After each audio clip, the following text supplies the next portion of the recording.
Welcome everyone. Today I'm going to give you a quick video guide on how to solve problems in self-study exercises number 3. I'm going to start from problem 1 and I will make a separate video for problem 2. Okay, so which one of the following statements is false for elements given in the periodic table? We have several statements from A to F and we need to decide which one is false or true. Let's start from A. Electronegativity of Y is larger than the other elements, i.e. X, Z, and T. In order to solve this, we need to recap the lecture material and remember what was the trend for electronegativity. It actually increases across the period and it reduces down the group. Now if we look on the location of Y, we can clearly see that it's more towards the right side compared to X, so it's definitely going to have higher electronegativity than X, and then it's well above than T and Z.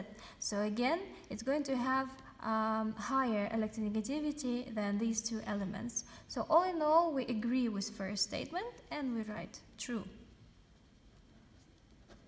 The next one says that X and T share electrons when they form compound, right? So, in order to answer this kind of questions, I have to refer to the location of X and T. And I can see that X actually belongs to 1A group, whereas T belongs to 1, 2, 3, 4, 5, to the fifth group, 5A, right?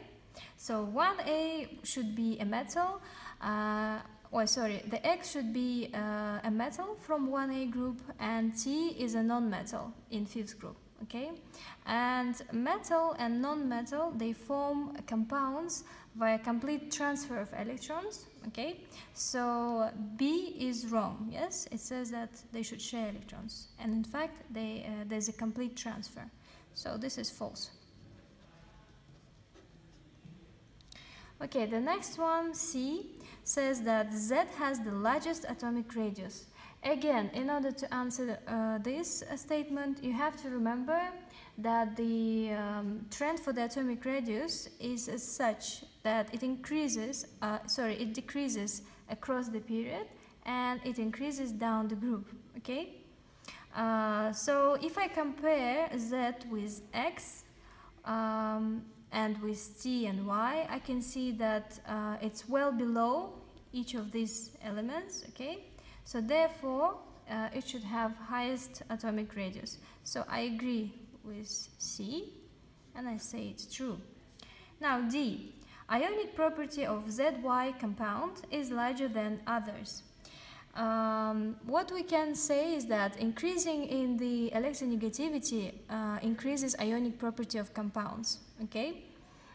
So we know that electronegativity trend increases from left to right and increases from bottom to the top, okay? We've already deduced that Y has the largest electronegativity, and we can also deduce that Z should have the lowest electronegativity, and the bigger the difference in the electronegativity of the elements that are making the compound, the greater would be the ionic property of such compound. So therefore we can see that ZY would have the highest ionic property compared to other possibilities. Let's say if we make compound with Y and T, with Y and X, with X and T, with X and Z, and T and Z, okay? So yes, I agree with D, so we write true. Now, statement E, it says that Y has the largest radius. In fact, we've already solved statement C, okay, and we know that Z has the largest atomic radius, so this can't be true, so it's false. Okay, what we can actually deduce is that Y would have the smallest atomic radius for the same reason I've explained in C, okay? And finally F, X is more reactive than Z.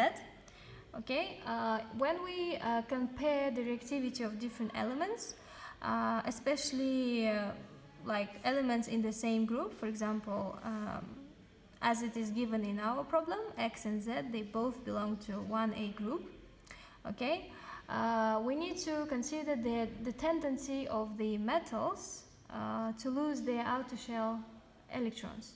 So the easier for metal to lose the outer shell electron, the more reactive it's going to be. And we also say that Z has the largest atomic radius. What it means is that the electron, the outer shell electron, is further away from the nucleus. Hence, it's going to be relatively easier to lose this electron, okay, compared to X, for example. Therefore, yes, we say that Z is more reactive than X, and in the statement it's the opposite. So this statement is false. Okay, thank you for watching, and please watch the second video where I'm solving problem number 2.